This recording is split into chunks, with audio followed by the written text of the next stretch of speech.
Black guys, gotta stop being Rory. The white boys, they are coming for that passport bro movement. One guy, he seen all the black guys having a good time traveling, and he decided to do the same thing. He left his wife and 3 kids, and he said, adios. You won't ever see me again because I'm gonna act like I'm dead. And guess who snitched on him? Canada!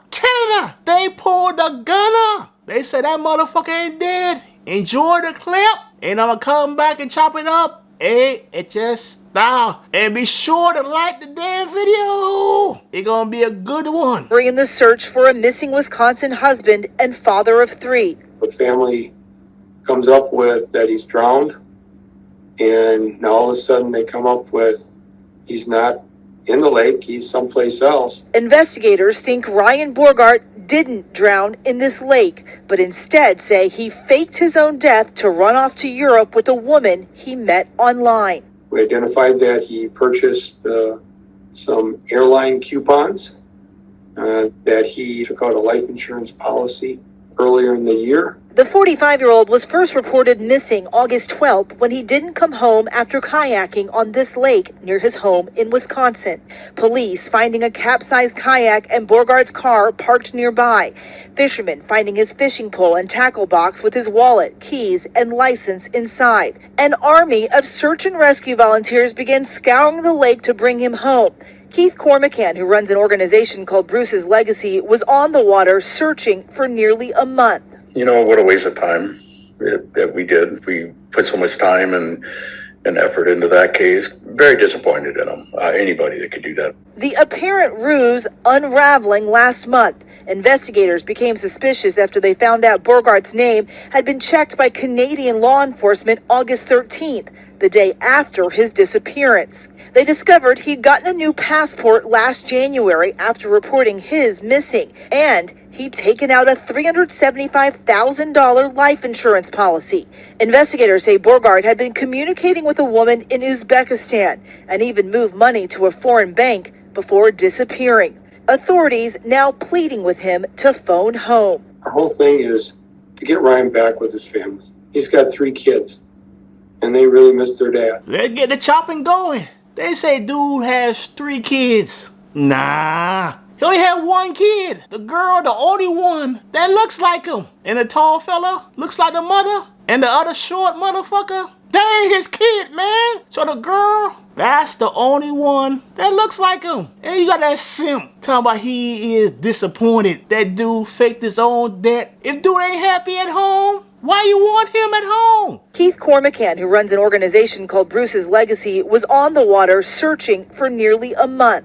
You know, what a waste of time that we did. We put so much time and effort into that case. Very disappointed in them. Anybody that could do that. You know how these white boys get. When they ain't happy at home, they kill everybody. You gotta respect dude. Dude just took off running. I ain't killing my 3 kids. And I ain't killing my wife. That in every photo, she look happier than me. Every photo. I went to the Daily Mail article. Every photo. The wife looked more happy than Buddy. No wonder he took off to be a passport bro. He gonna be with a female that both of them in the photo look equally happy. But Canada, you some snitching motherfuckers, man. Okay, guys. What country would have snitched like Canada? Israel, in a heartbeat. Ukraine, they get all the aid. They would have snitched somebody in a heartbeat. UK, they always on the United States. The country that would have snitched? Russia, Cuba, Venezuela. United States had another to say. The Venezuelan dude stole the election. They would have snitched on Buddy. Opposition leader now in hiding, and the U.S. government weighing in on the election result. 7's Danielle Garcia live in Doral with how locals are reacting. Danielle? Well, Ethan, by recognizing opposition candidate Edmundo Gonzalez as the next president of Venezuela, the U.S. is essentially putting influence and weight behind the Venezuela to release those election results. ¡Viva Venezuela libre! The United States government now recognizing Venezuela's opposition candidate Edmundo Gonzalez as the winner of Sunday's presidential election. On Friday, elected officials and South Florida community leaders holding a news conference at El Arepaso in Doral to support the decision. Sadly, what began as an election with a historic turnout and potentially what could have been a beacon for democracy across the Americas has tragically transformed into a hijacked process by none other than the dictator Nicolás Maduro. This comes after the country's electoral authorities gave the victory to incumbent President Nicolás Maduro. But the opposition contests that result, saying they have the tally sheets to prove they secured a majority vote. By means of the precedent, contentious electoral appeal is admitted and initiated. Venezuela's Supreme Court accepted President Maduro's request Thursday to audit the results of the election, the court ordering all 10 candidates, including Maduro and Gonzalez, to report before the justices on Friday. Many believe their ruling will not be fair, since the High Court is loyal to Maduro. Give me the reports of the fascist criminals to go and look for them. I will protect the people street by street, neighborhood by neighborhood. Hundreds of protesters have been arrested since Sunday's election in clashes with police, and at least 11 people have been killed, including 2 minors, according to a human rights group in the country. They say this is a free country, but look at what's happening. With all the youth that cannot defend their rights. Last year, the U.S. agreed to ease sanctions against Venezuela if Maduro agreed to a fair and free election. They barred Maria Corina Machado from running and now are dragging their feet in making the election results transparent. In an op-ed with the Wall Street Journal, the leader of the opposition, Maria Corina Machado, writes she's in hiding, fearing for her life, her freedom, and her countrymen. Still, she has a message of hope for sympathizers. Because we're going to assert the truth, and because the world is going to see the strength and determination of a society determined to live in freedom. Well, today, U.S. Representatives Mario Diaz-Balart and Debbie Wasserman Schultz filed a bipartisan resolution in the House to essentially back the opposition leader Edmundo Gonzalez as the next president of Venezuela. Reporting live in Doral, I'm Danielle Garcia, 7 News. Haiti, they would not have snitched on Buddy. They shooting down planes. Well, now on the 19th, the U.S. banning all flights to Haiti for the next 30 days. Officials say violent street gangs took a shot at a flight which originated in Fort Lauderdale as it tried to land at the Port-au-Prince airport. And that's not the only one. 19's Gail Levy's at Fort Lauderdale Hollywood International Airport for us right now. Gail? Well, now we do know that 3 planes have been hit by gunfire just over Monday, and now in Port-au-Prince, the violence has continued, and that has led to the city closing down the airports, schools, banks, and government buildings. New video shows the airport in Port-au-Prince at a complete standstill. The U.S. has now grounded all flights for the next month after 3 planes were struck by bullets flying over Haiti's capital. American Airlines says Flight 819 from Haiti to Miami is the 3rd plane to be struck. The airlines released a statement saying in part that the plane landed safely and uneventfully in Miami, and that the exterior of the aircraft had been impacted by a bullet.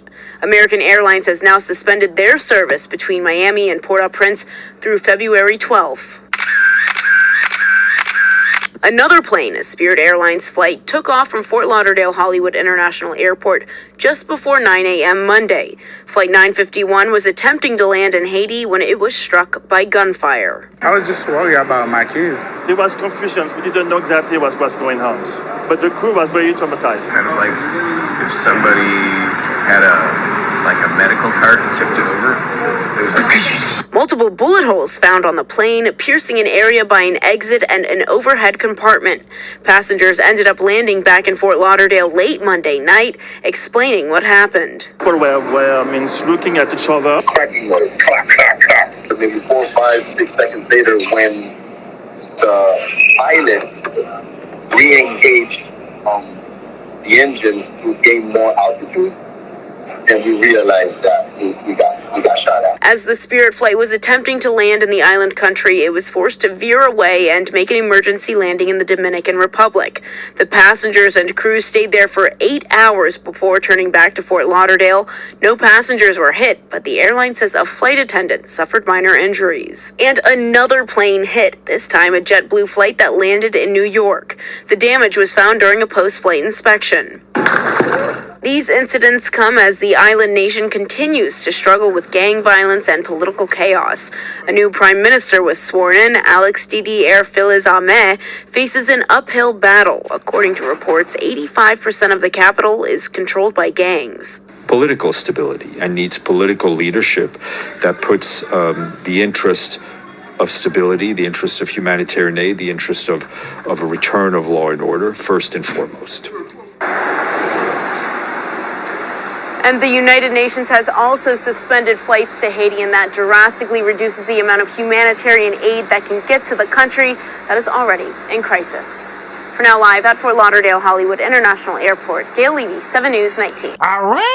Iran ain't snitching, man. Iraq, they screen cats. No snitching here. But all the countries I listed, Canada, snitching like a motherfucker. Israel, snitching like motherfuckers. Ukraine, snitching like motherfucker. North Korea. When Trump go back in, they got an introduction between Trump and Kim Jong-un. I'm sorry to break it to you, buddy. North Korea would snitch on you. So stay far away from North Korea. You got a better chance of not getting snitched on in South Korea. Yeah, but if dude is not happy, you can't force the guy to go back home and kill his wife and kids. Authorities now pleading with him to phone home. Our whole thing is to get Ryan back with his family. He's got 3 kids, and they really miss their dad.